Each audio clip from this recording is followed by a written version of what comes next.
একজন মানুষ যখন মারা যায় সে কি বুঝতে পারে যে সে মারা গেছে বা কখন বুঝতে পারে? প্রিয় দর্শক, মানুষ মারা গেলে কিভাবে বুঝতে পারে সে মারা গেছে? প্রিয় দর্শক, এই ভিডিওতে আমরা জনপ্রিয় ইসলামিক প্রচারক শাইখ আমানুল্লাহ হুজুরের বয়ান থেকে মানুষ মারা গেলে কিভাবে বুঝতে পারে সেই তথ্যগুলো তুলে ধরবো। প্রিয় দর্শক, ভিডিওটি খুবই ইম্পর্টেন্ট, আর বেশি কথা হলে আপনাদের মূল্যবান সময়টুকু নষ্ট করব না। আমরা এক এক করে সেই তথ্যগুলো শুনবো। ভাইরা আমার, মানুষের মৃত্যুর ঠিক শেষ মুহূর্তে যখন তিনি মৃত্যুবরণ করেন নাই, আল্লাহ তাআলার পক্ষ থেকে নিযুক্ত ফেরেশতারা হাজির হয়ে যান। নবী আলাইহিস সালামের দীর্ঘ একটা হাদিসে তিনি এর বিবরণ দিয়েছেন। এটা অদৃশ্যের জগতের বিষয়, যেটা আমরা দেখতে পাই না। এটা জানার একমাত্র উপায় হলো ওহী। আল্লাহ তাআলা স্বয়ং ওহীর মাধ্যমে নবীজি সাল্লাল্লাহু আলাইহি সাল্লামকে জানিয়েছেন, তার মাধ্যমে আমরা জেনেছি।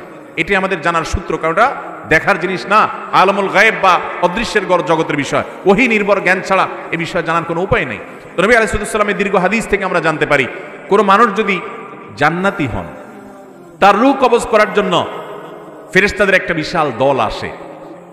তারা এত সুন্দর করে আসে, উপস্থাপন হয় ওই লোকের সামনে যে তাদের আচার আচরণ, তাদের ওই লোকটাকে অভিবাদন জানিয়ে আখিরাতের জগতে নিয়ে যাওয়ার জন্য, ওয়েলকাম জানানোর জন্য আসার যে ব্যবস্থাপনা, দামি মূল্যবান পাত্র, রুমাল, সেখানে রূহ কবজ করে নেওয়া, সেগুলোর জন্য যে আয়োজন থাকে, এটা দেখতে দেখতে সে আল্লাহর বান্দা, নেককার বান্দা, ইমানদার মানুষটা, জান্নাতি মানুষটা হাসতে হাসতে তার রূহটা বের হয় এবং দুনিয়া থেকে চলে যান।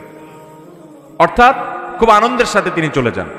আর এর বিপরীতে যেই লোকটা জাহান্নামী, তার রূহ কবজ করার জন্য ফেরেশতাদের একটা দল আছে, কিন্তু তারা এতটা ভয়ঙ্কর ভাবে উপস্থাপিত হয়, এতটা তীব্র ভয়ঙ্কর রূপে তার সামনে আবির্ভূত হয়, উপস্থাপন করে নিজেদেরকে, যে সে দৃশ্য দেখে তার হাহাকার শুরু হয়। আশেপাশে মানুষগুলো টের পায় না, কিন্তু সে ঠিকই টের পায়। এই জন্য মানুষের মৃত্যুর আগ মুহূর্তে মানুষ টের পেয়ে যায়। এমনকি যারা ইমানের উপরে সারা জীবন অটল ছিল, অবিচল ছিল, তাকওয়ার উপরে অটল অবিচল ছিল, হারাম থেকে বাঁচার জন্য সংগ্রাম করেছে সারা জীবন, এই মানুষগুলোকে কোরআনে বর্ণিত আয়াতে বলছে যে তাদের জীবন সায়ান্নে, তাদের রূহ কবজ করার আগে আল্লাহর পক্ষ থেকে ফেরেশতারা তাদেরকে জানিয়ে দেন, তারা উপস্থিত হন, তাদেরকে সুসংবাদ দিতে থাকেন, আল্লাহ খাউফুন আলাইহিম ওয়ালা হুম ইয়াহজানুন, যে তাদের কোনো ভয় নাই, তাদের কোনো পেরেশানি হবে। আল্লাহ তাআলা আমাদের সবাইকে নেক মৃত্যু, ঈমানের মৃত্যু, জান্নাতি মানুষের মৃত্যু আমাদের সকলকে নসিব করুন। তাহলে হাদিস এবং আয়াত, বিভিন্ন আপনার জান কবজের সময়কার, পূর্বেকার ফেরেশতাদের মহড়া, প্রস্তুতি, এগুলোর বিবরণ থেকে বোঝা যায় যে আশেপাশে মানুষ টের না পেলেও যার রূহ কবজ হচ্ছে তিনি ঠিকই টের পান। ভালো মৃত্যু, ঈমানের মৃত্যুর জন্য বেশ কিছু আমল আছে ভাই। সে আমলগুলো আমরা কোনো একটা মাহফিলে আলোচনা করবো ইনশাআল্লাহ।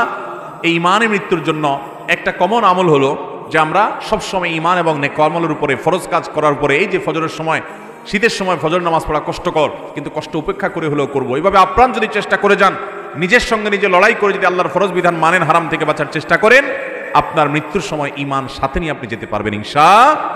তাহলে ঈমানের মৃত্যু যখন হবে তখন সুসংবাদ পেতে পেতে দুনিয়া থেকে যাব। আল্লাহ না করুন যদি বেঈমানের মৃত্যু হয়, ফাসিকের মৃত্যু হয়, কাফেরের মৃত্যু হয়, তাহলে সেক্ষেত্রে দুনিয়া থেকে দুঃসংবাদ দেখতে দেখতে যাওয়া লাগবে। অতএব হাদিস আয়াত থেকে বোঝা যায় মৃত্যুর আগ মুহূর্তেই একজন মানুষ টের পেয়ে যায় যে তার গন্তব্য কোথায় হতে যাচ্ছে। আল্লাহ তাআলা আমাদের সবাইকে নেককার মানুষের মৃত্যু নসিব করুন। প্রিয় দর্শক, এরকম নিত্য নতুন ভিডিও পেতে আমার চ্যানেলটিকে সাবস্ক্রাইব করুন। দেখা হবে নিত্য নতুন ভিডিওতে। সে পর্যন্ত ভালো থাকবেন। আল্লাহ হাফেজ।